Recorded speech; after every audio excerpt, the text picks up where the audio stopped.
है, क्योंकि वो धन्यवाद किया जाए, उसके नाम की महिमा की जाए। प्रभु तेरा धन्यवाद कर। ताज ताज खुदा बंदनो उड़ीक दी रे आराम नाल मेरी जान। खुदा बंदनो उड़ीक दी रे आराम नाल मेरी जान। खुदा बंदनो उड़ीक दी रे आराम नाल मेरी जान। खुदा बंदनो उड़ीक दी रे आराम नाल मेरी जान। कि उस तो मेरी है उम्मीद, ओ मेरी है चट्टान। कि उस तो मेरी है उम्मीद, ओ मेरी है चट्टान। ओ मेरी जान दा कीला है, ओ मेरी जान दा कीला है। नजात पाना गा, नजात पाना गा। मैं ते अपनी जगह तो ना कदी टलांगा। सो मैं ते अपनी जगह तो ना कदी टलांगा। खुदा बंदनो उड़ीक दी रे आराम नाल मेरी जान। कि उस तो मेरी है उम्मीद, ओ मेरी है चट्टान। कि उस तो मेरी है उम्मीद, ओ मेरी है चट्टान। ओ मेरी है चट्टान, ओ मेरी है चट्टान। Hallelujah hallelujah hallelujah. प्यारे परमेश्वर प्रभु जी, हम फिर से प्रभु जी आपकी आगे आते हैं प्रभु जी, और दिलों को झुकाते हैं, आंखों को बंद करके प्रभु जी तेरे से प्रभु जी आज के वचन को मांगते हैं प्रभु जी। आप सबके साथ होना प्रभु जी, कि प्रभु जी आज का जो वचन हो प्रभु जी पूरी कलीसिया जान लेके प्रभु जी आत्मा क्या कहना चाहता है पिता परमेश्वर, क्योंकि तेरा आत्मा हमेशा ही कलीसिया से कुछ कहने आता है पिता परमेश्वर, और आज भी कहेगा प्रभु जी, और हमेशा कहता रहेगा प्रभु जी जब तक आपकी इच्छा है प्रभु यीशु। और पिता परमेश्वर आपकी इच्छा कभी खत्म ना हो प्रभु जी, और आप हमारे साथ बढ़ चढ़कर काम कीजिए प्रभु यीशु मसीह। आप हमारे कलीसिया में वरदानों की बढ़ोतरी कीजिए प्रभु जी। आप हमारे कलीसिया में प्रभु जी हर एक को प्रभु जी हर एक प्रकार का दान वरदान से भर दीजिए प्रभु यीशु मसीह। आप ही जो ऐसा कर सकते हो प्रभु यीशु मसीह। हम आपके आगे इस चीज को रखते हैं प्रभु जी, और आज की इबादत को फिर से आपके हाथों में रखते हैं।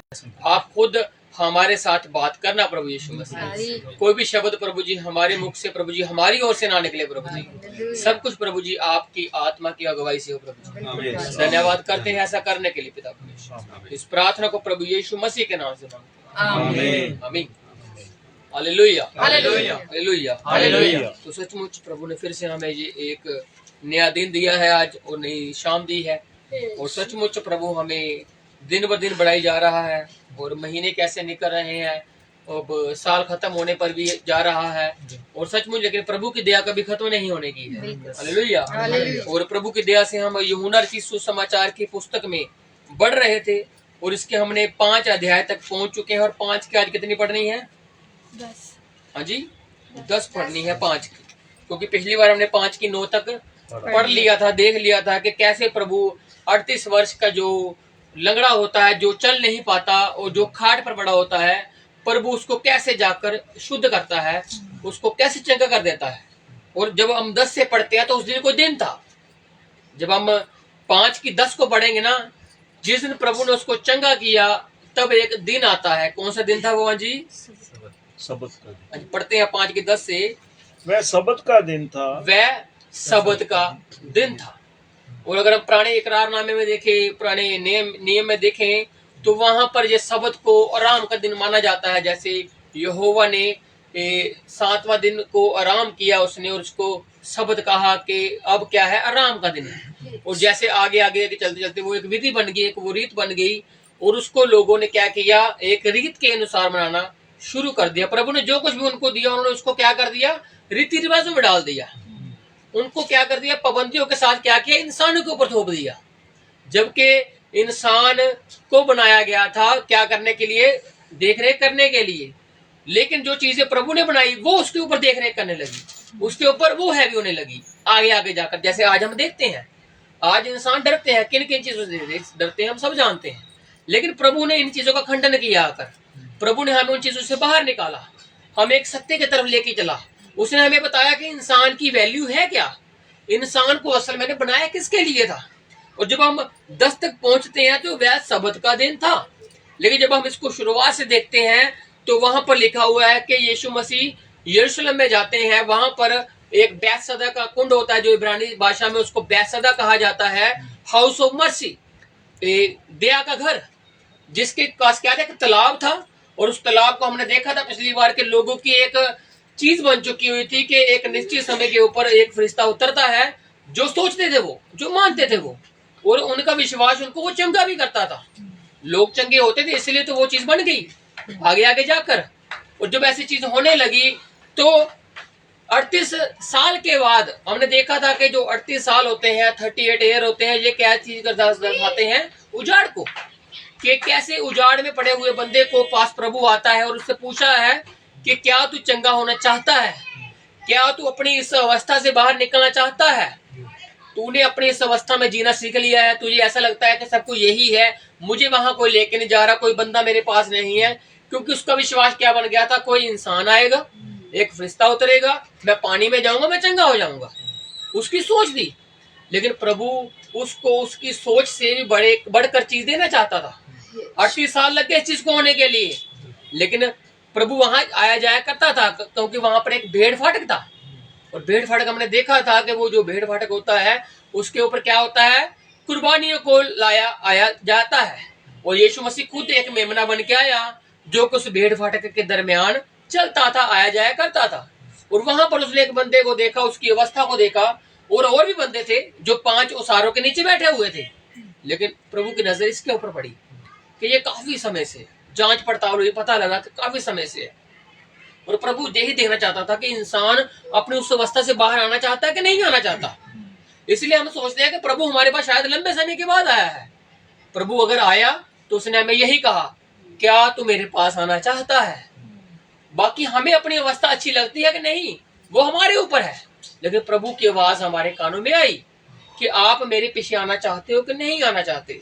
लेकिन हमारे पास आगे हमने देखा क्या था, हमारी जात थी, हमारा धर्म था, हमारी ऊंच नीच, हमारे लोग, हमारे ये वो, हम प्रभु के आगे लेकर आए। लेकिन हमने ये भी देखा पिछली बार के प्रभु ने जिसको चुना है तो प्रभु कान पकड़ के ले आता है। प्रभु को फिर मायने रखता कि बंदा मेरे से बहाने लगा रहा है। अगर प्रभु को बंदा कोई चाहिए तो वो ले आता है। जैसे कि वो संत पौलुस को ले आया। संत पौलुस का कोई इंटरेस्ट नहीं था कि मसीह में आने का, लेकिन प्रभु का इंटरेस्ट था कि अगर ये अपने उस यहोवा को मानने में इतना क्या है, अच्छा है, इतना कट्टरवादी है, जब ये मेरे में आएगा तो ये कितना काम करेगा। और ऐसा हुआ भी। पौलुस सबसे ज्यादा दुख झेलने वाला और प्रभु का मसीह का ज्यादा काम करने वाला ही बंदा बना। उसको मारा गया, उसको पीटा गया, उसको कितने कोड़े पड़े, वो समुद्रों में रहा, वो अपनी गवाही देता है।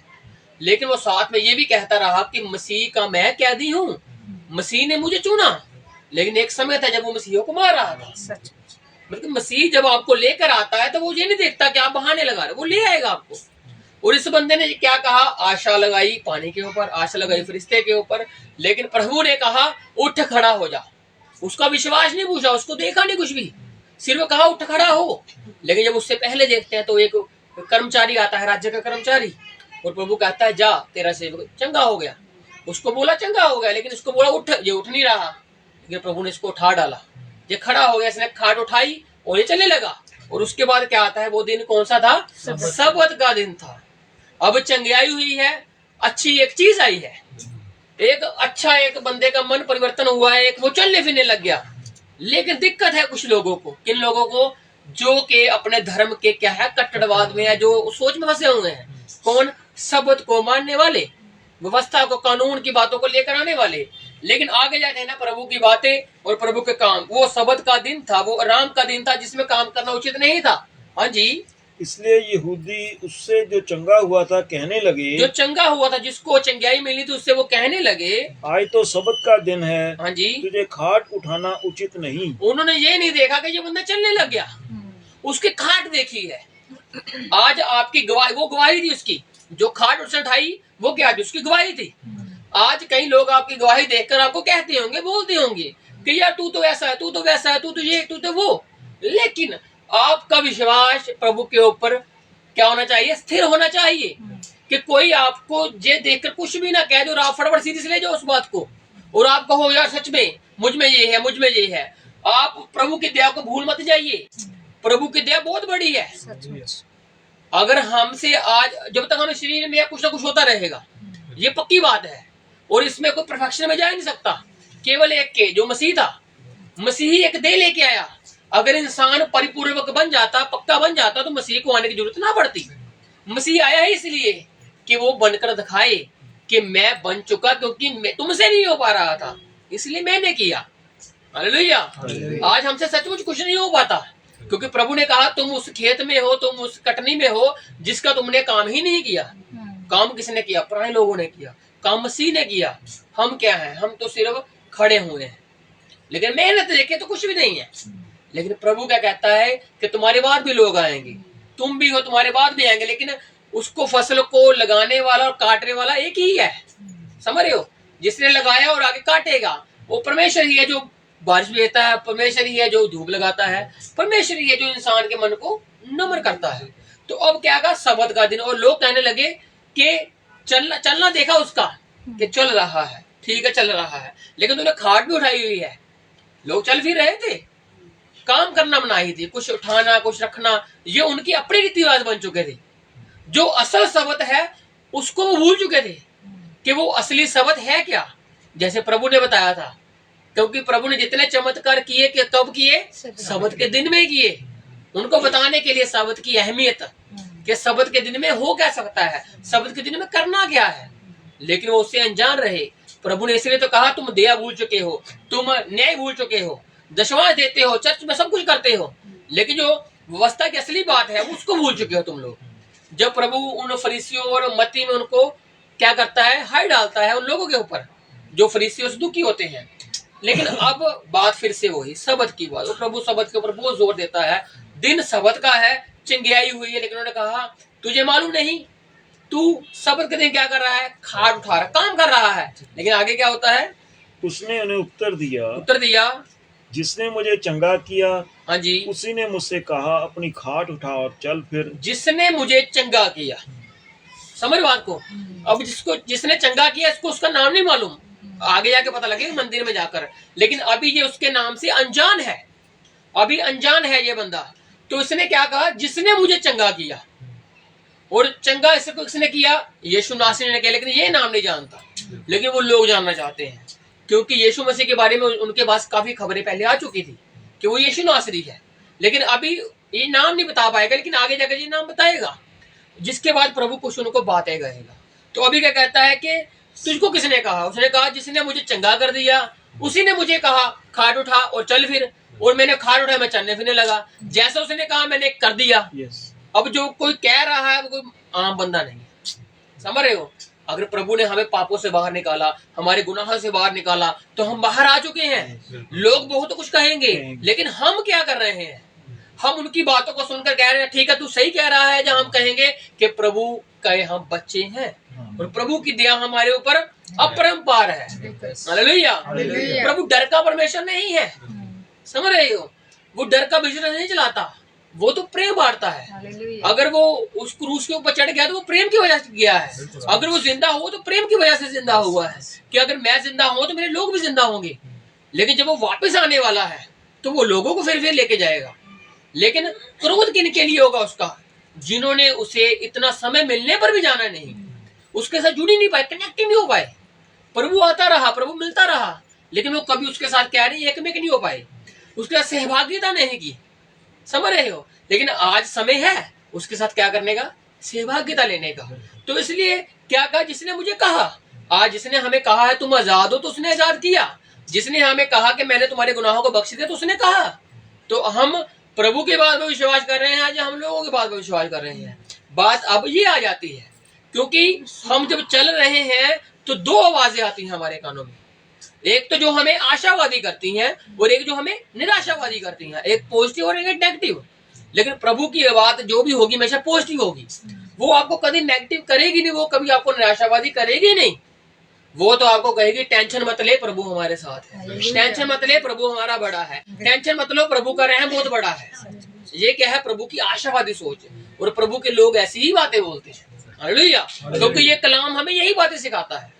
प्रभु हमें क्या करता है, जीवन वाली बातें बोलना सिखाता है। मृत्यु की बातें प्रभु के मुंह से निकलती नहीं है। उसने निकाली, उसने कहा मौत का तुम्हारे ऊपर अधिकार नहीं है। उसने अधिकार खत्म कर दिया मौत का, और क्या कर दिया, कौन सा अधिकार आ गया हमारे ऊपर, जीवन का। हालेलुया। तो अब उसने कहा खाट उठा और चल, फिर मैं चलने फिरने लगा, नाम उसको नहीं मालूम। हाँ जी। उन्होंने उससे पूछा वह कौन मनुष्य है जिसने तुझसे कहा खाट उठा और चल फिर? वो कौन मनुष्य है जिसने कहा खाट उठा और चल फिर? वो जानना चाहते थे वो बंदा है कौन। परंतु जो चंगा हो गया था वह नहीं जानता था कि वह कौन है। उसे नहीं मालूम था कि वह कौन है, क्योंकि उस जगह में भीड़ होने के कारण हाँ जी, यीशु वहाँ हट गया था। जब तक उसको पता लगता किस जगह से हट गया यीशु मसीह, उस तालाब के पास से। जब लोगों ने देखा कि ये बंदा खड़ा हो गया है, तो बाकी लोग भी आ रहे हैं यीशु के पास, लेकिन भीड़ की वजह से, लोगों के हुल्लड़ की वजह से। लेकिन यीशु गया एक के पास ही, वो बाकियों की चंगे हो जाओ। लेकिन बाकियों की आस पक्की थी उसके ऊपर ही। किसके ऊपर? तालाब के ऊपर। लेकिन इसकी कहीं ना कहीं आशा लिखी नहीं हुई कि इसकी आशा प्रभु के ऊपर भी थी। लेकिन कहीं ना कहीं इसके जीवन में शायद कुछ समय से लेकर जब प्रभु को कभी ना कभी मानता ही होगा, जैसे वो सामरी स्त्री मानती थी, इसलिए प्रभु उसके पास गया, नहीं तो वो जाता ना। तो अगर इस एक बंदे के पास प्रभु आया तो कुछ ना कुछ इस बंदे में खास बात थी, जिसकी वजह से प्रभु इसके पास जाता है और कुछ डायरेक्ट कहता है कि खाट उठा, और ये उठ भी गया। नहीं तो ये आगे बहुत बहाने लगाता है नमान कोड़ी की तरह कि मैं उसके समुद्र उसमें क्यों जाऊं, यरदन नदी में 7 डुबकी लगानी है, मैं क्यों लगाऊं। वो कहता है, बात करता है वहां पे, तो उसको समझाते कौन है फिर? उसके साथ के लोग कि स्वामी कठिन बात नहीं है, ये सरल ही है, कर ले ऐसा, अच्छा हो जाएगा। और जब वो मानता है बात तो हो भी जाता है। लेकिन यहाँ पर कुछ ज्यादा बात नहीं आई कि इस बंदे ने एकदम से खाट उठाने का डिसीजन कैसे ले लिया, समझ रहे हो। लेकिन उसकी जिंदगी में कुछ ना कुछ बातें ऐसी घटी कि उसको विश्वास लाने पर वो आमदा हो गया, प्रभु के ऊपर विश्वास लिया एकदम से। और वो कहता है कि किसने कहा खाट उठा? उसने कहा मुझे नहीं मालूम, मैं नाम नहीं, क्योंकि यीशु मसीह उस भीड़ के कारण जो उसके पास और आती थी, क्योंकि वहां पर रोमी सैनिक भी थे और वहां पर पर्व का समय भी चल रहा था और लोगों की साथ सैनिकों की ड्यूटी भी लगी हुई थी। और जब ऐसा चमत्कार होता है तो लोग अचंभा करते हैं, तो बहुत सारे लोग आते हैं, भीड़ इकट्ठी होती है। और प्रभु वहां से निकल गया कि जब तक उसको नाम बताता। हाँ जी। इन बातों के बाद हाँ जी, वह यीशु को मंदिर में मिला। जब ये बातें हो चुकी, ये उन्होंने पूछ लिया, जांच लिया, उनको पता लगा, नाम को उन्होंने छोड़ दिया कि चल जिसने इसको कहा उसको पकड़ेंगे, तो इसको क्या फायदा पकड़ने का, इसको तो किसी ने ऑर्डर दिया है कि तू काम कर, हमें तो वो बंदा चाहिए जिसने इसको कहा है। तो अब इन बातों के बाद यीशु उसको कहाँ मिला? मंदिर में मिला। यीशु ने उससे कहा, देख तू चंगा हो गया है। हाँ जी। फिर से पाप मत करना। मतलब कि वो किसी पाप की वजह से उसको वो रोग लग चुका था, जिसकी वजह से वो क्या हुआ, 38 साल तक एक बीमारी में पड़ा रहा। कोई ऐसा पाप हुआ होगा जो उसको क्या हुआ, उसकी पीढ़ियों तक को श्राप करने पर तुला हुआ था। समझो बात को, एक श्राप होता है जो पीढ़ियों को बर्बाद कर देता है। अब इसके ऊपर कौन सा ऐसा श्राप पड़ गया था, कौन सा ऐसा पाप क्या, वो लिखा नहीं। बाइबल पाप के विषय में बहुत कहती है, अगर आप पढ़ना चाहते हो तो एक जगह पर लिखा हुआ है कि पाप कैसे कैसे तरह के होते हैं, और कुछ पाप जो प्रभु को पसंद है ही नहीं, और कुछ पापों को प्रभु क्षमा भी करता है। गुस्सा करना पाप है ना, लेकिन प्रभु फिर भी कहता है करो। एक समा दिया प्रभु ने, सुबह को किया शाम तक खत्म हो जाए, प्रभु ने एक चीज को समय में बांधा है कि अगर आप कुछ कर रहे हैं तो उसका एक समय है। ये नहीं कि आपने पक्का उसको धार लिया कि मैंने ऐसा ही करना है, मैंने ऐसा ही कर देना है। तो फिर प्रभु फिर एक चीज कहता है कि जिद करना भी फिर एक मूर्ति पूजा के बराबर है, जिद हठपुना। तो अब यहाँ पर इसने कौन सा पाप किया नहीं लिखा, लेकिन जो पाप इसने किया था जिसकी वजह से क्या हुआ, प्रभु उसको फिर से कह रहा है कि अब तू फिर से पाप मत करना, कि जिससे क्या होगा, इससे बुरी चीज भी ऐसा ना हो कि इससे कोई भारी विपत्ति तुझ पर आ पड़े। अभी तो ये भारी नहीं थी, समझ रहे हो, 36 साल से एक बंदा एक जगह पर पड़ा हुआ स्टक है, और प्रभु उसको कह रहे इससे भी भारी पड़ेगी।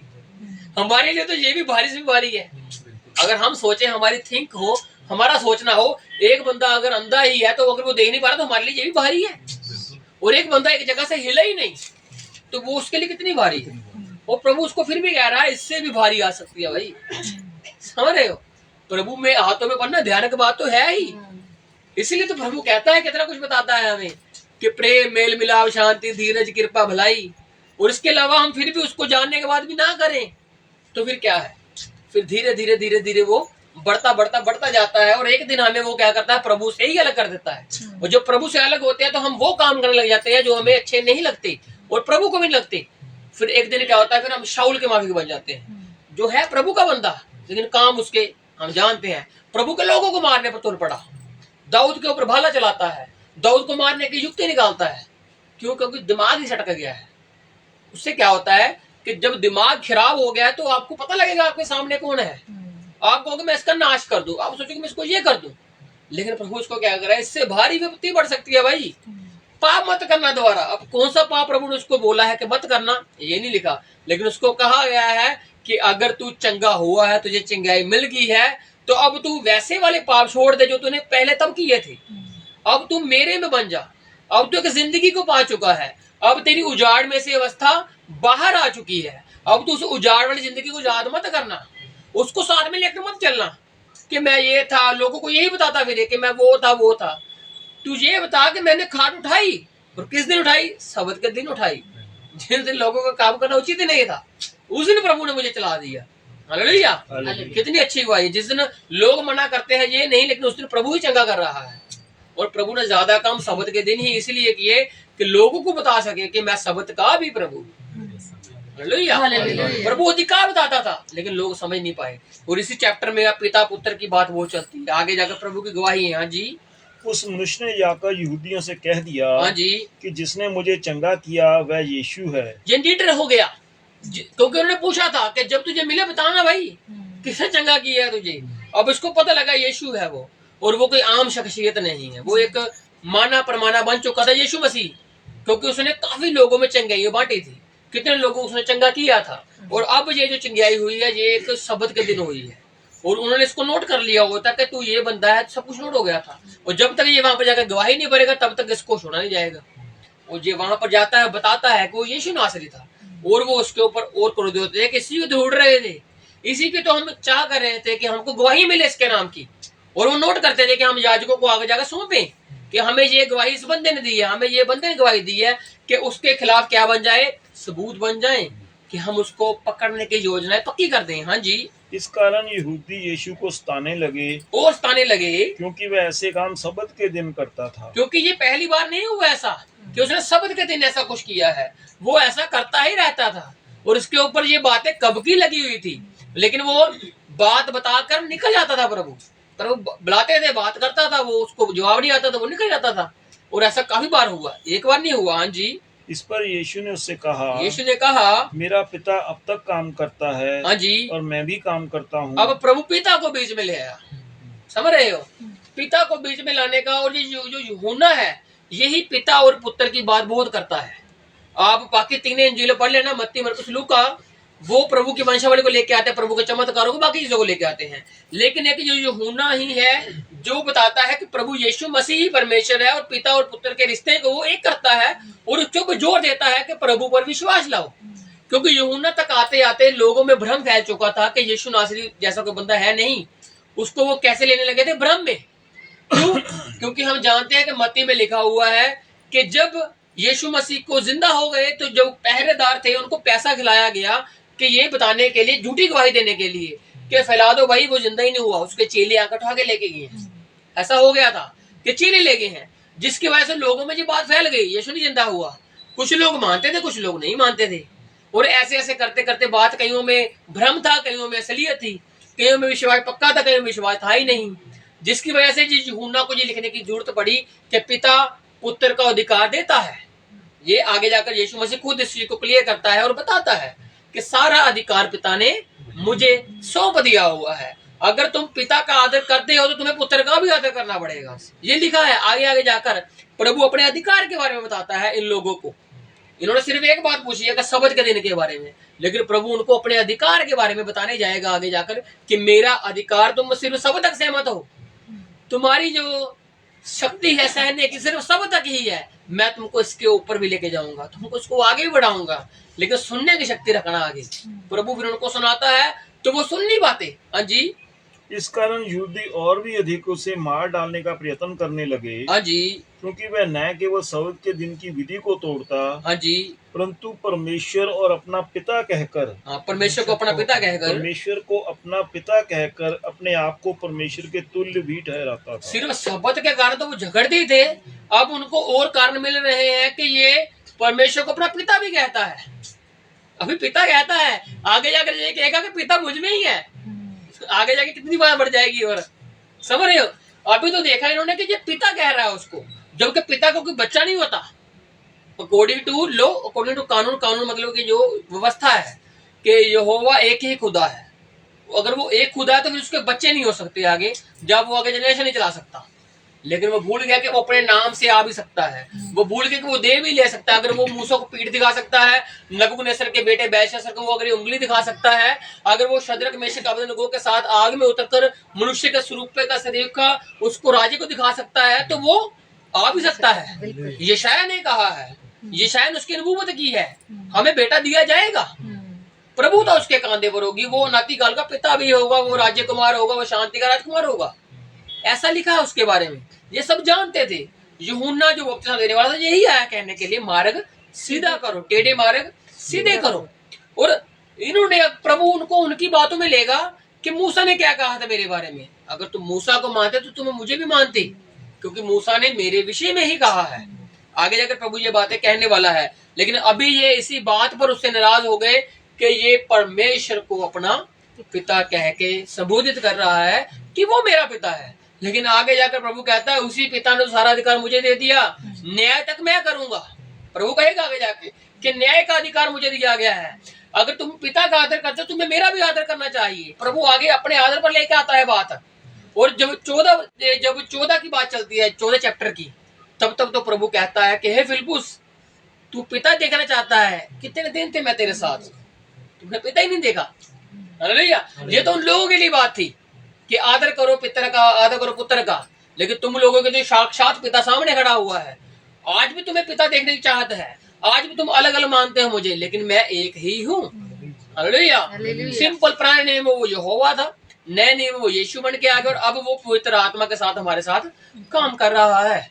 वही परमेश्वर है, वही हमारे अंदर है, वही बातें करता है, वही सुना रहा है, वही बोल रहा है, सब काम वही कर रहा है। हालेलुया। मेहनत हम नहीं कर रहे, मेहनत वो कर रहा है। जैसे उसने कहा मेरा पिता अब तक काम कर रहा है, अगर वो काम कर रहा है तो मैं सबत के दिन काम क्यों ना करूं।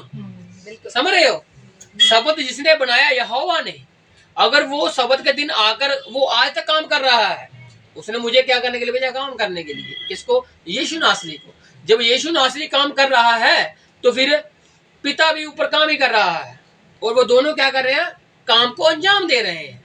और पिता का क्या काम था? सुधि लेना, लोगों के साथ भलाई करनी, और पिता का ये काम था। लेकिन उसको उस काम को अंजाम देने के लिए शरीर को धारण करना पड़ा, देह लेकर आना पड़ा। इसलिए यूहन्ना उस देह के विषय में कहता है, शब्द की शुरुआत करता है और देह पर आ जाता है, क्योंकि लोगों ने उस शब्द को माना तो सही, लेकिन उसकी देह से इनकार कर दिया कि वो देह में भी आया है। इसलिए यूहन्ना उसके ऊपर जोर देता है कि जगत में ज्योति आने वाली थी, वो आया भी, लेकिन माना ही नहीं गया, पहचाना ही नहीं गया। अपनों में आया, अपने घर में आया, लेकिन माना ही नहीं गया। क्यों? क्योंकि लोग उसको नहीं पहचान पा रहे थे। आज भी काफी लोग उसको नहीं पहचान पाते। शब्द को मानते लेकिन देह को नहीं मानते। शब्द के तो वो इकरारी हैं, लेकिन देह के इनकारी हैं। लेकिन जो देह को मान गया, शब्द उसी में तो आया, और आज वही जो देह में आया और जो वो देह में चला भी गया, तो आज वही हमारी देह में कहता है कि मैंने तुम्हारी देह को अब अपना मंदिर बना डाला है। हालेलुया। इसीलिए वो उस चीज पर जोर देता है, क्या तुम नहीं जानते? क्योंकि कुछ चीज हम नहीं जानते, पढ़ते हैं कि हम मंदिर हैं, इसीलिए प्रभु फिर से कहता है क्या तुम नहीं जानते? उसको जोर देना पड़ता है पुरुष को कि हम मंदिर है भाई, क्योंकि वो पहले मंदिर उसको समझता था, यरूशलेम को।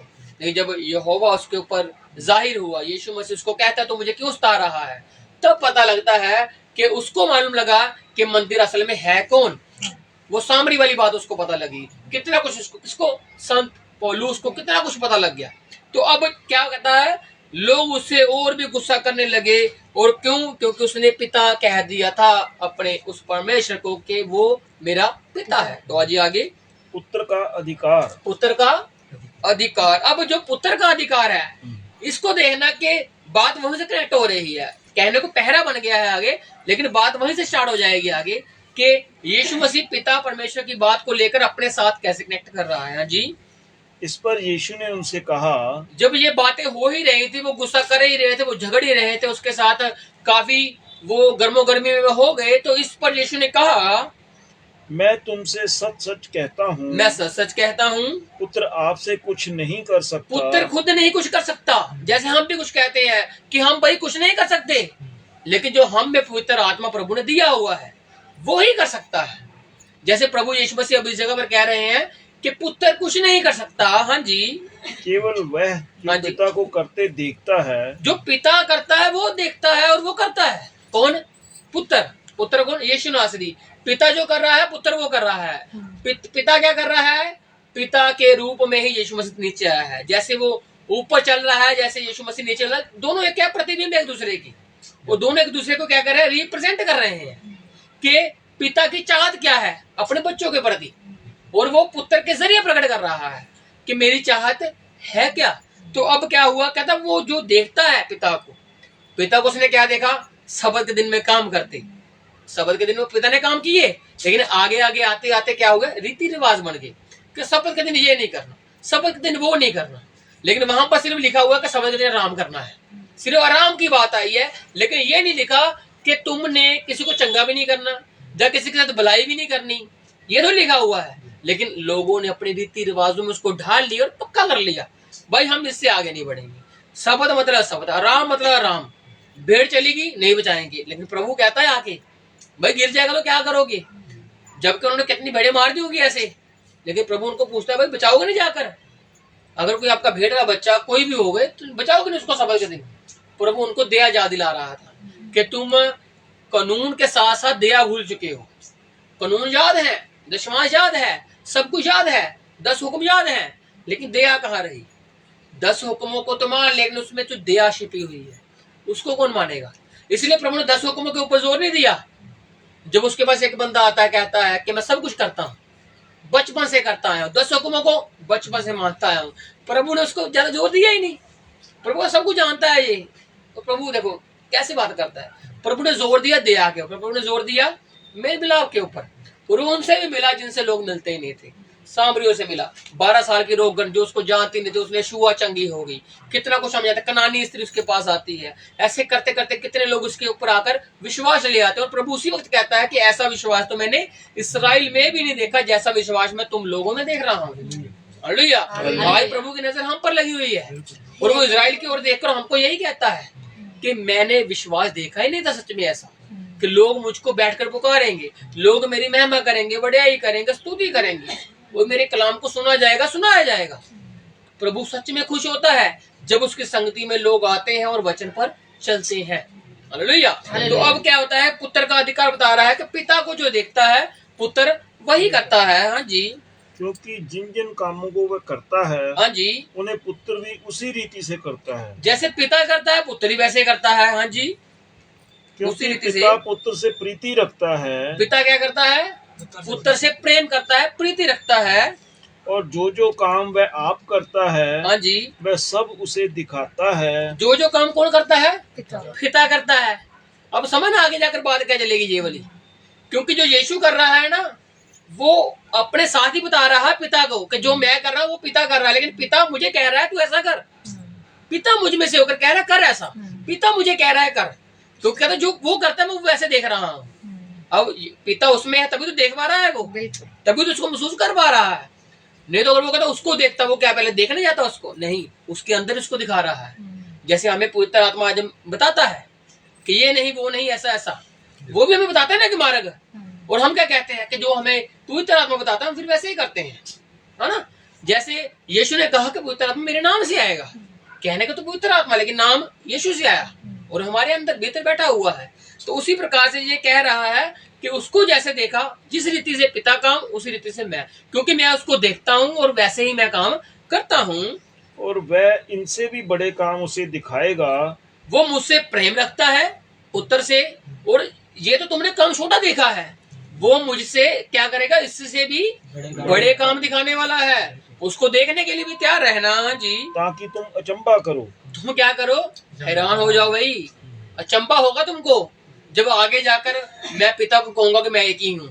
आगे जाकर मैं लाजर को जिंदा करूंगा, 4 दिन के मरे हुए को, तुम्हारे लिए चंपे की बात होगी कि वो कब्र में पड़ा हुआ बंदा कैसे निकल आएगा, लेकिन मैं निकाल कर दिखाऊंगा।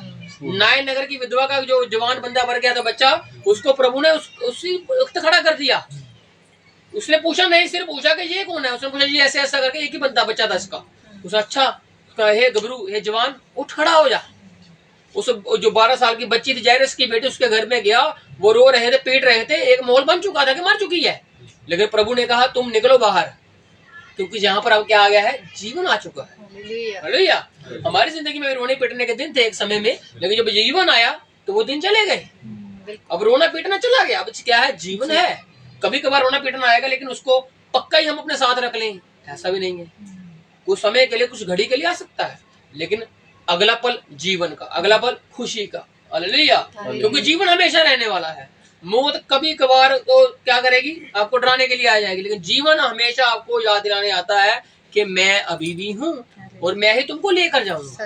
हालेलुया। क्योंकि पुत्र ने जो किया हमें भी वो ही करना है, क्योंकि पुत्र ने वो किया जो पिता ने किया, अब हमें वो करना है जो पुत्र ने किया। क्योंकि अगर हम यीशु को इज्जत देते हैं तो पिता को इज्जत कौन दिलवा रहा है, यीशु दिलवा रहा है। ऐसे क्या है, चेन सिस्टम के साथ प्रेम जुड़ा हुआ है, ऐसे ही क्या हुआ है, एक प्यार बंधा हुआ है। तो अब कहते वो करता है, उससे प्रेम रखता है। अब इससे भी बड़े बड़े काम, इससे भी चंबा करने वाले काम तुम देखने वाले हो, क्योंकि वो मुझसे प्रेम रखता है। हाँ जी। जैसे पिता मरे हुओं को उठाता और जिलाता है, हाँ जी, वैसे ही पुत्र भी हाँ जी, जिन्हें चाहता है उन्हें जिलाता है। पिता क्या करता है, मरे हुओं को जिलाता है। ये पिता का काम है, लोगों को जीवन देना, समझ रहे हो, ये पिता का काम है जीवन देना। अब कह रहे हैं वैसे पुत्र का काम भी है, जिसको वो चाहेगा उसी को वो जिंदा करेगा, उसी को उठाएगा।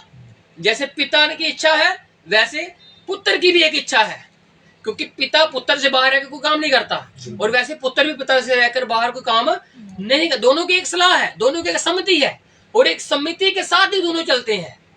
पिता ने जिसको चाहा उसको जिंदा किया, और पुत्र कह रहा है वैसे ही मुझे भी, जिसको मैं चाहूंगा मैं जिंदा करूंगा, क्योंकि ये अधिकार मुझे मिलने वाला है। क्योंकि पिता ही अधिकार देगा ना पुत्र को, तभी ऐसा हो पाएगा, नहीं तो ऐसा नहीं हो पाएगा। हाँ जी। पिता किसी का न्याय नहीं करता। पिता जिंदा जरूर करता है लोगों को, लेकिन वो न्याय नहीं करता। न्याय का अधिकार किसको मिल गया है, परंतु न्याय करने का सब काम पुत्र को सौंप दिया है। पिता जिंदा करता है और पुत्र भी जिसको चाहेगा जिंदा करेगा, लेकिन पिता न्याय नहीं करता। न्याय कौन करेगा, पुत्र करेगा, जिसको सब कुछ सौंपा गया है पिता के द्वारा। अब पिता क्या अपने कामों से फारिग होकर संन्यास ले पा रहा है? नहीं, यीशु मसीह बता रहा है कि मैं ही जिंदा करने वाला हूँ, मैं ही मारने वाला हूँ, मैं ही पट्टी बांधने वाला हूँ, मैं ही न्याय करने वाला हूँ, क्योंकि सब काम मुझे सौंप दिया गया है। अगर मैं सलीब तक जाऊंगा तो मुझे कहा गया है जाना है। अगर मुझे सब काम इस देह में रह के करना है तो मुझे कहे गए हैं, मुझे सौंपे गए हैं सब काम, और मुझे ये सब काम करके ही क्या मिलेगा, सारा अधिकार जो मेरे पास सौंपा गया है, सौंप दिया गया है, वो मुझे मिलने वाला है। क्योंकि हम जानते हैं उत्पत्ति से लेकर एक आदम के द्वारा मृत्यु आती है और दूसरे आदम के द्वारा जीवन आने वाला है, और ये यीशु मसीह है जिसके द्वारा जीवन आता है। पहले आदम के द्वारा मृत्यु आ गई, लेकिन उस मृत्यु को खत्म करने के लिए जीवन की जरूरत थी, और जीवन प्रभु यीशु मसीह के द्वारा आता है। जैसे कि वो कहता है कि न्याय करने का अधिकार मुझे सौंप दिया गया है जी पिता कि सब लोग हाँ जी जैसे पिता का आदर करते हैं वैसे ही पुत्र का आदर भी करें। अगर पिता अधिकार ही न दे पुत्र को तो कोई पुत्र को नहीं जानने पाएगा। वो पिता की महिमा करेंगे, पुत्र को जानेंगे। लेकिन जब पुत्र का आदर करते हैं तो वो पिता का भी आदर करेंगे। जैसे वो पिता का आदर करते हैं वैसे वो पुत्र का आदर करेंगे। क्यों? क्योंकि काफी कुछ सौंप दिया गया है प्रभु यीशु को। और मत्ती में 28 में लिखा हुआ है, प्रभु यीशु मसीह जब उठा लिए जाते हैं तो उस जगह पर जाके कहते हैं कि पिता ने सारा अधिकार मुझे सौंप दिया गया, स्वर्ग और पृथ्वी का। अब सब कुछ मुझे मिल गया है। और अब यहाँ पर प्रभु कहता है कि पिता का आदर जैसे करते हो पुत्र का भी आदर वैसे ही होगा। जो पुत्र का आदर नहीं करता हाँ जी वह पिता का जिसने उसे भेजा है आदर नहीं करता। दोनों कनेक्शन है एक साथ। अगर आपको मैं पिता को जानता हूँ मुझे पुत्र का नहीं पता तो नई बात बनेगी। अगर आपको मैं पुत्र को जानता हूँ लेकिन पिता को नहीं जानता ये भी बात नहीं बनेगी। क्योंकि ये कनेक्शन है, एक कनेक्शन है जुड़ने का। किसके साथ? प्रभु परमेश्वर यहोवा के साथ जुड़ने का। फिर ही आपको पता लग पाएगा कि उत्पत्ति में जो काम कर रहा था वो कौन है। फिर ही आपको पता लगेगा कि मूसा के साथ जो बातें करता था वो कौन है। फिर ही पता लगेगा मूसा ने पीठ किसकी देखी। फिर ही पता लगेगा कि जो उंगली लिखने आई थी मने मने तकेलो फरसी वो कौन था। ऐसे आपको नहीं पता लगेगा कि वो कौन लिख रहा था।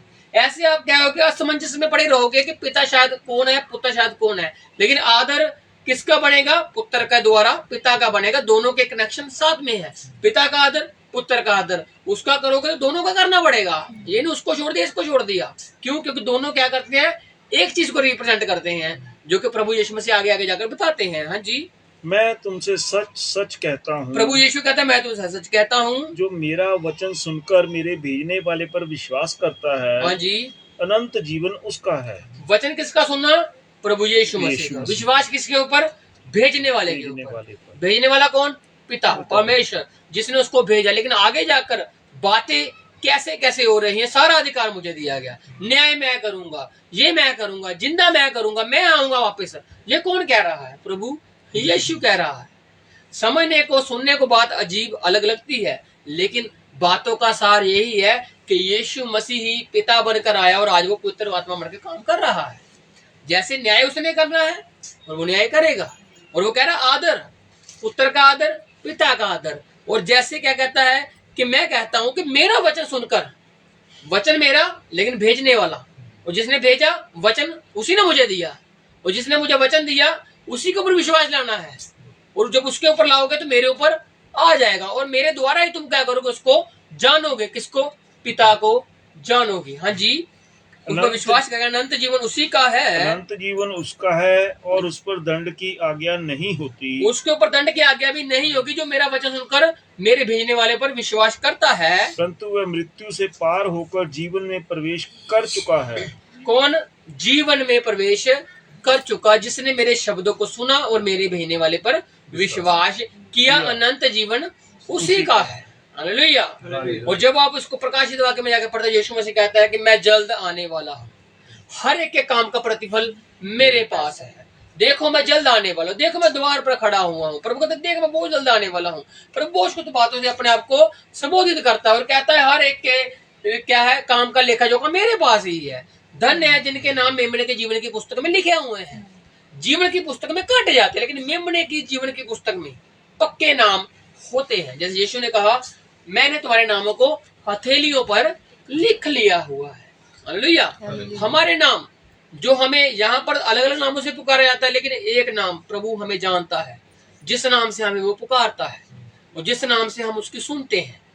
समझ रहे हो? वो हमें आत्मा के जरिए इससे पुकारता है, हम भी सुनते हैं आत्मा के जरिए। प्रभु ने बात की, प्रभु ने बताया। क्यों? क्योंकि आत्मा ही जानता है कि कलीसिया क्या सुनना चाहती है और प्रभु सुनाता है। अगर वो सुनने में दिलचस्प है तो, अगर नहीं तो फिर प्रभु आएगा चला जाएगा। ऐसा होता रहा है पुराने नियम में भी। लेकिन प्रभु का आत्मा आता है और बता के भी जाता है क्योंकि वो कहता है कि वो अनंत जीवन पाएंगे जो मेरे शब्द को सुनते हैं। हाँ जी मैं तुमसे सच सच कहता हूँ। हाँ जी वह समय आता है, वह समय आता है और अब है। हाँ जी जिसमें मृतक परमेश्वर के पुत्र का शब्द सुनेंगे। जिसमें कौन सुनेंगे? मृतक समय आएगा, फ्यूचर समय अब है, प्रभु के बाद रहने की बात, उसी समय की बात आएगा, एक समय आएगा, अब है, अभी आने वाला है, अभी चलेगा, उसी वक्त उसी के दरमियान होगी ये बात कि जब मृत्यु किसका शब्द सुनेंगे, परमेश्वर के पुत्र का शब्द। समझे पुत्र कौन, यीशु नासरी।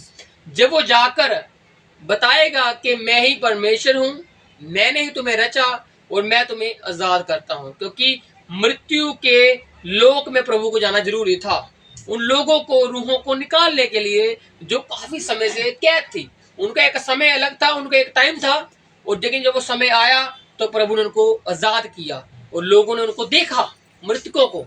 अभी वो समय नहीं है, लेकिन प्रभु उनको फ्यूचर बता रहा है कि तुम इससे भी बड़े बड़े काम और अचंभे देखने वाले हो। प्रभु अभी भी उन लोगों से बात कर रहा है जिन्होंने कहा कि ये परमेश्वर को अपना पिता कह रहा है। अगर उनको पिता ही नहीं समझ आया तो आगे वाली बातें कैसे समझ आएंगी। मृत्यु का शब्द सुनेंगे, पुत्र का, समझ रहे हो, बहुत अलग बातें हैं जी। क्यों? क्योंकि ये बातें गहरी हैं, पढ़ने में सिंपल हैं, लेकिन इनका जो प्रकाश है, जो गहरी बातें हैं, वो बहुत गहरा रहस्य है कि प्रभु अपनी छोटी छोटी बातों में क्या क्या कह जाता था। तो कहता कि मृत्यु भी पुत्र का शब्द सुनेंगे और जो सुनेंगे वे जिएंगे, जो सुनेंगे वही जिएंगे। आज भी प्रभु जो जिंदा लोग हैं उनको मृत्यु कहता है, मुर्दा ही कहता है, और प्रभु कहता है जो मेरे शब्द सुनेगा वो बचाया जाएगा। समझ रहे हो, एक तो मुर्दा जो मर गया वो मुर्दा होता है, लेकिन एक मुर्दा वो भी है जो प्रभु के जीवन को जी रहा है, जो जिंदगी जी रहा है, लेकिन प्रभु को नहीं मान रहा, वो भी एक मुर्दा ही है। चल फिर रहा है, खा पी रहा है, जिंदगी जी रहा है, सब कुछ है, लेकिन प्रभु का नाम जिंदगी में नहीं है, तो फिर वो क्या है, मुर्दा है। प्रभु कहता अगर वो मुर्दा अभी मेरा शब्द सुनेगा, एक न एक दिन उसके कान में शब्द पड़ेगा, वो सुनेगा कि सच में इस परमेश्वर में कोई बात है। जब वो सुनेगा तो वो बचाया जाएगा। लेकिन सुनने पर बात है, सुनना जरूरी है, क्योंकि सुनने के द्वारा क्या आता है, विश्वास आता है। जब तक आप सुनोगे नहीं, विश्वास नहीं आने वाला। आपको कि बहुत सुन लिया, बहुत कह लिया, अब क्या सुनना, क्या रह गया पीछे। लेकिन जब तक आप किसी की बात सुनोगे नहीं, तब तक आप सीख भी नहीं पाओगे। एक बच्चा भी आपको कुछ सिखा कर चला जाएगा अगर आप सुनने में दिलचस्प हो तो। अगर सुनने में नहीं, बोलिए मैं, मेरे को कौन सा असर हो रहा कोई। ये लोग कहते हैं ना, पता मुझे, बोलिए कोई बात नहीं, इधर से सुनूंगा इधर से निकाल दूंगा, वो क्या है, सुना ही नहीं। लेकिन एक छोटा से छोटा बच्चा भी अगर आप कोई बात कहेगा, अगर सुनी होगी ध्यान से आपने, तो आप उसकी बात को जिंदगी में अप्लाई करोगे, सच में ये बच्चे ने बात भी अच्छी कही थी। समझ रहे हो, जिंदगी जीने का मतलब है कि आपको लोग सिखाते रहेंगे, और अगर आप सीखने में अच्छे हो तो आप बढ़ते भी जाओगे, फिर आपको रोकने वाला भी कोई नहीं है, क्योंकि प्रभु आपको जिंदगी जीने के लिए ही बुलाता है। वो ये नहीं कहता जिंदगी आगे तो मर जाओ, नहीं, वो कहता जिंदगी जियो, क्योंकि मैंने तुम्हें जीने के लिए बुलाया है। हालेलुया। और प्रभु कहता सत्य को जानोगे, सत्य तुम्हें आजाद कर देगा। तो अब यहाँ पर क्या कहता है कि वो सुनेंगे और जिएंगे, सुनोगे तभी जियोगे। हाँ जी, क्योंकि जिस रीति से पिता अपने आप में जीवन रखता है, पिता एक जीवन रखता है अपने आप में, उसी रीति से उसने पुत्र को भी यह अधिकार दिया है। अब ये अधिकार जीवन रखने वाला उसने किसको बांट दिया, पुत्र के साथ भी साझा कर दिया कि अपने आप में जीवन रखे। अब उसी पुत्र ने वही जीवन हमारे हाथों में अधिकार दे दिया कि हम भी क्या रखें, क्या रखें, जीवन रखे। भाई समझ रहे हो, पिता ने पुत्र को जीवन रखने का अधिकार दिया, उसने रख लिया और उसने जीवन बांटा। अब वही पुत्र ने कहा कि जो मुझ पर विश्वास करेगा वो मेरे जैसा बन जाएगा, मेरे जैसे काम करेगा जैसे मैंने काम किए। अब वही अधिकार हमको दे दिया, क्या करने के लिए, जीवन रखने के लिए। अब हमारे पास जीवन है और हमें जीवन ही बांटना है। मृत्यु नहीं दी प्रभु ने हमें, मृत्यु से आजाद कर दिया, मृत्यु के दंड से परे कर दिया। अब हमें जीवन रखने के लिए प्रभु ने बुलाया है। अब हमें अधिकार मिल चुका है, और उस अधिकार को इस्तेमाल कैसे करना है आप जानते हो कि जीवन बांटोगे तो जीवन बटेगा, अगर मृत्यु बांटोगे तो मृत्यु तो फिर पहली हुई इतनी संसार में। लेकिन आपको क्या करना है, जीवन बांटने के लिए प्रभु ने बुलाया है, क्योंकि पुत्र ने वो अधिकार फिर अपने आगे बच्चों को सौंप दिया, चेलों को सौंप दिया। 120 लोगों की जमात के ऊपर, 120 लोगों की जमात ने आगे हमें सौंप दिया। चेलों की तालीम के ऊपर हम चल रहे हैं, और चेलों की तालीम किसके ऊपर थी, पुत्र पर निर्भर थी, और पुत्र पिता पर निर्भर था। और जैसे ऐसे करते करते क्या हुआ, हमने जाना कि हमारे पास भी एक जीवन है और वो जीवन हमें चल रहा है। हाँ जी, वरन उसे न्याय करने का भी अधिकार दिया है, उसे न्याय करने का भी अधिकार दिया। किसको, पुत्र को अधिकार दिया है। और प्रभु हमें भी एक जगह पर कहता है, क्या तुम्हें नहीं मालूम कि तुम भी क्या करोगे? स्वर्गदूतों का न्याय करोगे। इस संसार में रहकर लोगों को न्याय नहीं करने के लिए बुलाया हुआ उन्होंने, लेकिन एक न्याय प्रभु सच में हमें देने वाला है। और वो न्याय क्या होगा? बिना पक्षपात के होगा। उसमें यह नहीं होगा कि आपने एक पक्ष की बात सुनी और आपने फैसला सुना दिया। उसके आगे प्रभु आपको एक सच्चा न्याय बना के बिठाएगा, जहां पर आप क्या करोगे? सच्चा न्याय करोगे। इस संसार के न्याय तो झूठे हैं, संसार का जो काम चलता है झूठा चलता है, लेकिन एक न्याय सच्चा है जो प्रभु हमें सौंपने वाला है। जैसे प्रभु हमें अधिकार देने वाला है, जैसे पुत्र को अधिकार दिया क्या करने का? न्याय करने का। हाँ जी, इसलिए कि वह मनुष्य का पुत्र है, इसलिए कि वह मनुष्य का पुत्र है, वो सन ऑफ गॉड है, उसको परमेश्वर का बेटा कहा गया है, इसलिए उसको सब मिल रहा है। भाई हम भी अगर उस यीशु के बेटे हैं तो सारा अधिकार हमारे पास भी आएगा, कन्वर्ट होगा, हमारे पास आगे आएगा, समझ रहे हो? क्योंकि हम भी उससे परमेश्वर के बेटे के बेटे हैं, समझ रहे हो? हम भी उसके बच्चे हैं, हम भी उस परमेश्वर के पुत्र हैं, जैसे हमें कहा गया है। लोग कहेंगे तुम उसके बच्चे कैसे हो सकते हो, लेकिन प्रभु ने कहा हम हैं तो हम हैं। जैसे प्रभु को भी कहा कि ये कैसे हो सकता है, अब इसने सीधा कह दिया कि मैं परमेश्वर का बच्चा हूँ, पुत्र हूँ, क्योंकि अधिकार मुझे दिया गया। लोग इससे और घृणा करेंगे, ये अपने आप को इष्ट निंदा कर रहा है, ये पुत्र कह रहा है, जैसे उसने पहले कहा। जी आगे, इससे अचंबा मत करो, इससे हैरान मत हो जाओ, क्योंकि वह समय आता है, क्योंकि एक समय आने वाला है, जितने कब्रों में हैं, हाँ जी, वे उसका शब्द सुनकर निकल आएंगे। वह उसका मतलब वो अपना कह रहा है, तो उसने कहा कि मैं जो शब्द बोलता हूँ वो पिता की ओर से बोलता हूँ, और वो उसका शब्द सुनकर कब्र से निकल आएंगे। प्रभु उनको कब की बातें बता रहा है? जब वो मर जाएगा और नीचे चले जाएगा, प्रभु तब की बातें अब बता रहा है कि ऐसा तुम देखने वाले हो। भाई अभी तो तुम ये चीजें सुन रहे हो, अभी इनको होता हुआ देखोगे तो कितना हैरान हो जाओगे, कितना अचंबा करोगे। कहते इसे हैरानी होने वाली बात नहीं है कि मनुष्य का पुत्र को अधिकार मिला है, ये भी समय होने वाला है, कब्रें खुलने वाली हैं, ये भी समय होने वाला है, मुर्दे जिंदे होने वाले हैं। क्यों? क्योंकि ऐसा होने वाला है। हाँ जी, जिन्होंने भलाई की है, हाँ जी, वे जीवन के पुनरुत्थान के लिए जी उठेंगे। हाँ जी, और जिन्होंने बुराई की है, हाँ जी, वे दंड के पुनरुत्थान के लिए जी उठेंगे। प्रभु की बातें हमें कहां से कहां लेकर जाती हैं। ये जो न्याय बात कर रहा है प्रभु, ये लास्ट जजमेंट की बात कर रहा है। जिन्होंने भलाई की वो भलाई के कामों के लिए, और जिन्होंने बुराई की बुराई के कामों के लिए, ये लास्ट जजमेंट है, जब सब के सब खड़े हो जाएंगे प्रभु के आगे। लेकिन जब कब्रें खुलती है तब सिर्फ एक धर्मी लोग उठते हैं, तब बुरे लोग नहीं उठते साथ में। लेकिन प्रभु कब की बात बता रहा है? अचंबा करने के बाद कहता है अचंबा मत करो, बहुत बड़ा न्याय होने वाला है, बहुत कुछ रखा हुआ है मैंने, तुम तो सिर्फ इसी बात से हैरान हो रहे हो, शब्द का दिन बस। आज काफी लोग छोटी छोटी बातों के ऊपर लेकर आपको बहुत कुछ तंज कसते होंगे कि यार इसने इस दिन में ये क्यों कर लिया, इसने ये दिन में क्यों कर लिया। लेकिन अगर आपके ऊपर कोई चीज इफेक्ट ना करे तो प्रभु आपको क्या करता है? फिर और आगे लेकर चलता है। प्रभु कहता है अचंबा मत करो, न्याय होगा, अचंबा मत करो, मृत्यु के शब्द सुनेंगे, अचंबा मत करो, भलाई के लिए पुनरुत्थान होगा और दंड के लिए भी पुनरुत्थान होगा, इसमें अचंबा मत करो। इससे बहुत कुछ बड़ा हुआ है आगे। तुम सिर्फ एक शब्द के दिन चंगियाई को लेकर ही इतना हल्ला कर रहे हो, इतना बुलबुला रहे हो, लेकिन इससे बड़ा बड़ा अधिकार पुत्र को मिला हुआ है। सिर्फ तुमने ये देख के चंबा कर लिया, लेकिन इससे आगे पुत्र को बहुत कुछ मिला हुआ है जो वो करने जा रहा है। अभी तुम शब्द के दिन इतना करने पे इतना हो गए, तो आगे जाकर जब बड़े बड़े काम होंगे तो तुमको और कितनी हैरानी होने वाली है, तुम कितना अचंबा करने वाले हो। क्योंकि कब्र, जिस दिन लाजर की कब्र में से लाजर को निकालना था ना, लोगों के हाथों में पत्थर थे कि आज यीशु को मार डालेंगे, क्योंकि ये झूठा है। लोग उसके ऊपर तोहमतें लगाने के लिए तैयार थे, आज ये मरेगा।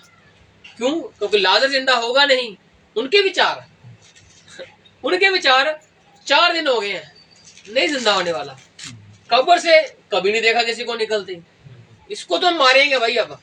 लेकिन जब यीशु ने कहा, क्या लिखा था कि वो शब्द सुनेंगे मृत्यु भी, और वो कब्र से बाहर आ जाएंगे। लाजर आया ना कब्र से बाहर, और लोगों ने क्या किया? पत्थर हाथों से छूट गए उनके, और वो विश्वास तो क्या करने के लिए उसके ऊपर और तोहमतें लगाने लगे होंगे, ये तो भाई जादूगर है, ये तो बाल जुबाल की वजह से मदद से करता है। इसके बाद ये बातें आई, प्रभु कहता है जो वो करता है वो मैं करता हूं। आज हम प्रभु के रहमत से प्रार्थनाएं करते हैं, संगतियां करते हैं, ये हम नहीं करते, ये प्रभु ही करवाता है।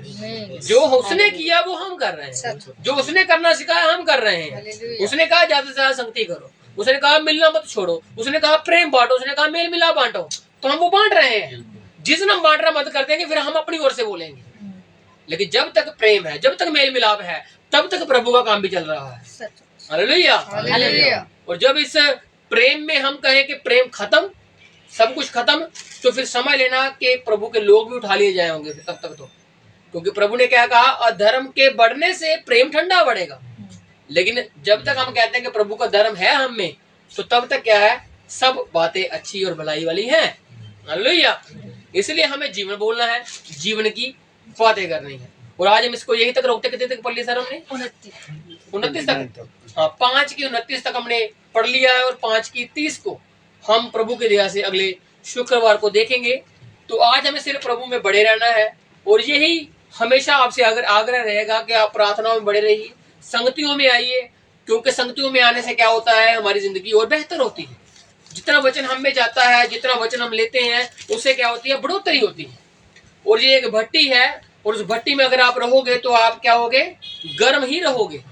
लेकिन जब इस भट्टी से बाहर, तब क्या होगा, कुछ दिन के लिए गर्म, फिर कुछ और समय के लिए ठंडा, ऐसे ठंडा ठंडा ठंडा एकदम से ठंडा पड़ जाओ।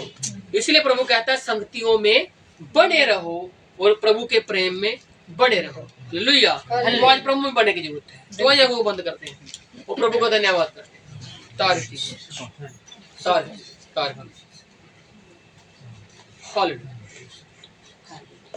आसो देव तेरा खो सब, आसो देव तेरा खो सब, आसो देव तेरा खो सब, आसो देव तेरा खो सब, एऊ मतो सदा, एऊ मतो सदा,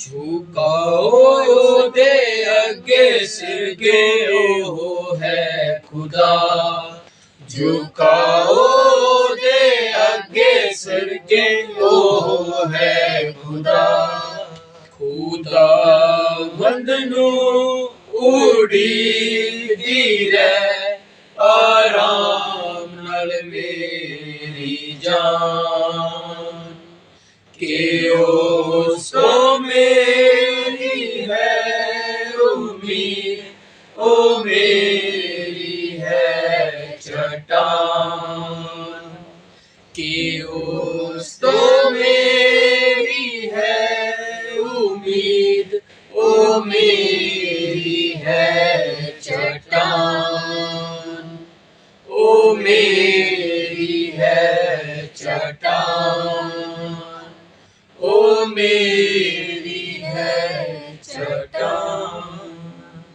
हालेलुया, हालेलुया, हालेलुया, हालेलुया।